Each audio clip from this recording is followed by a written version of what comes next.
The film starts off on a very somber note. A family is seen walking in a field with a pastor and it is raining all around. The scene soon switches to a boy dragging a coffin to the burial ground while his mother oversees the entire process. The film is divided into 3 parts. The first part is titled, "Neither the Father Dies Nor Do We Get Lunch." The family whose story we are shown is not named. We follow the father who is cleaning his gun and sees his eldest son, who we are going to call Son 1. He points his gun at him in an attempt to scare him. He sarcastically tells his wife that she has picked up a piece of trash. A child is crying incessantly in the background. Later that night, the father goes to the pigsty to check on the pigs. Suddenly, he runs back and drags his first son into the pig pen, while the other 2 siblings watch the abuse from their bedroom window. There, the father orders his first son to take care of the pigs and teach his younger siblings a thing or 2. That night, he has a dream in which he is in the middle of the forest. He can hear the annoying grunting of the pigs and his head is spinning. He wakes up in the middle of nowhere, in just his underwear. The next morning, the father mistreats his son again. Although his mother is aware of the way he is being treated, she doesn't protest. She just prays to God incessantly. At the breakfast table, the other 2 siblings angrily say that the first son is not their brother. The sister spitefully says that their father doesn't like him. Yeah, as if she didn't already know that. In the evening, the siblings are playing outside and it is no ordinary child's play. They are seen plucking feathers from a dead animal and collecting them. Inside the house, the mother continues to pray while the little boy is cooing in bed. Her stupid and creepy husband barges in to interrupt her prayer.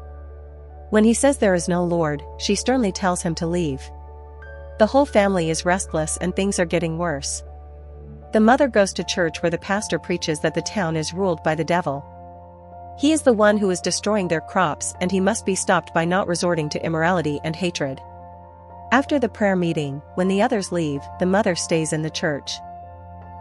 Later that night, the son van is suddenly attacked by 3 men whose faces are hidden behind masks and he is dragged into a large shed filled with hunting weapons. Their attacks do not stop for a while, but they stop when another masked man barges in and demands the promised money. It is later revealed that the man is his father. According to him, he has kidnapped him to teach him how to survive. He reveals that the meat he has been eating so far is human flesh. Now it is his turn to bring real food home.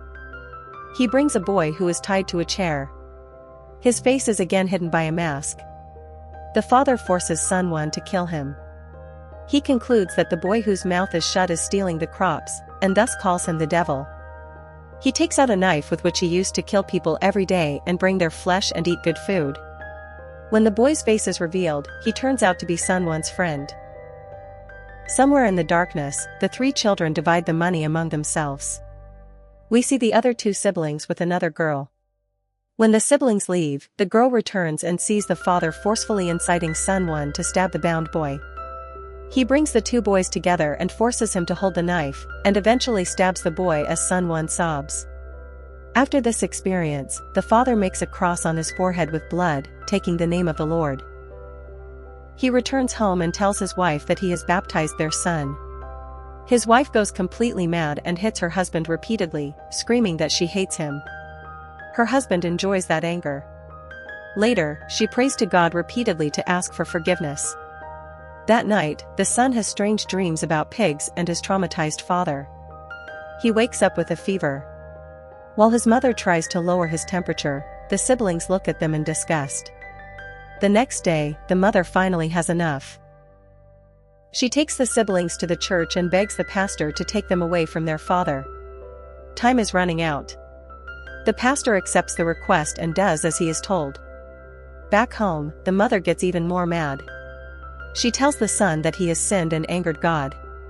To get rid of his sins, he has to kill the devil and feed the spoiled meat to pigs.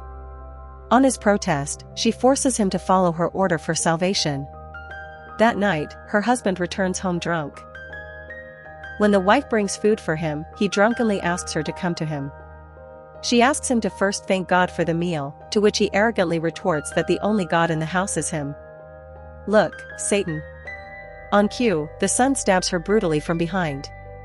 He attacks her and stabs her repeatedly while his mother watches the scene in complete calm.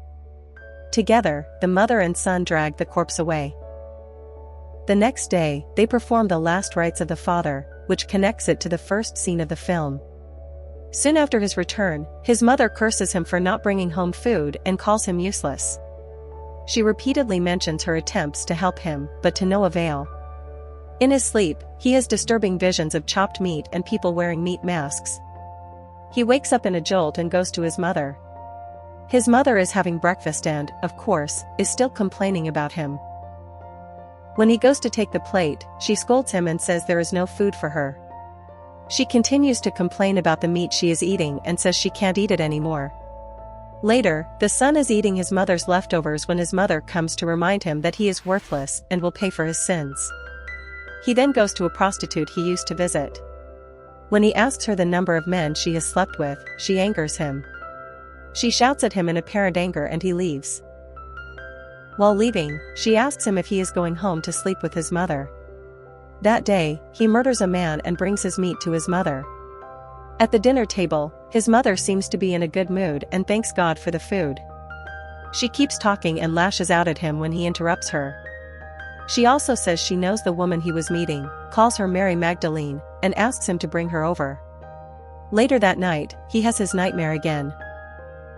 He sees his mother, his creepy sister, and meat, lots of meat. He wakes up in the middle of a barren field. Back at the brothel, he has a panic attack. In his sleep, he sees the same horrifying vision again, while his girlfriend tries to wake him up. She clings to him, trying to bring him back to the real world. When she succeeds, she comforts him. The next day, he hears his mother and lover's voices at the dinner table. His girlfriend is pregnant and her mother is showing him her baby clothes. He becomes even more upset and disheartened at the prospect of the unborn child. The scene immediately turns into a very gruesome scene. He is sitting between the corpses of his mother and lover, and his unborn child is on the dining table. He tells his mother's corpse that he has brought food. Now he will talk. He eats his unborn child with silent brutality. He also forces his wife's corpse to eat meat, then stuffs that meat into his mother's mouth as well. He tells them that they should not eat before praying, and turns his mother's words on her. As he finishes his meal, we see another scene of a man covered in blood, wearing a mask made of pork. He makes a sign of the Trinity, ending the second part. The third and last part is called the Holy Family. We now follow the son who is all alone. It has been a long time since his mother died and he is now slowly descending into total madness.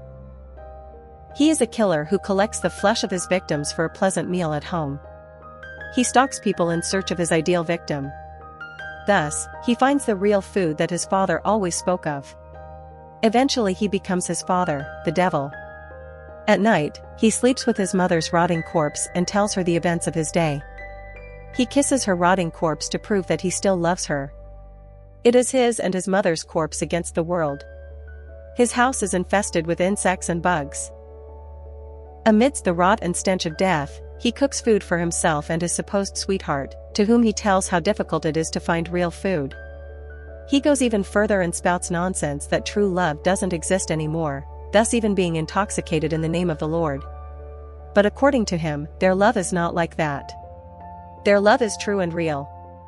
And his beloved is a woman tied and gagged in a chair. Her face is covered by a mask made of flesh. Really true love. He removes her mask and cloth. She screams and protests, begging him to let her go. Instead, he sings to her and asks if her mother has said anything bad to her again. He screams at the corpse, saying that this is the woman he loves and that she is different from all the others. The man forces himself on her like crazy and begs her for warmth. He makes her sleep next to her mother's corpse. When she wakes up, she screams in fear. The next day, he sees a woman and it seems clear that she wants him as her victim. Back home, he sleeps between the kidnapped woman, whose name is Rosalita, and his mother. Thus, he completes his holy family. Even now, he is haunted by visions of his terrifying mother and a man wearing a pig mask, all around flesh. Even after her death, he can hear her. He sits quietly while his mother spews obscenities at him. That day, he spots the woman he saw earlier and follows her. A tense pursuit begins. Although she almost escapes, he finds her in the back of a car. He kills her and takes her flesh home. At home, Rosalita is nowhere to be seen. Frustrated, he breaks the glass and screams at his mother's corpse. He frantically screams that he hates his mother and burns her corpse to ease the cold he has been feeling the whole time. As his mother's corpse burns, he sits there shaking, holding a knife. A maniacal laugh is heard at the end of the story of the son of Satan.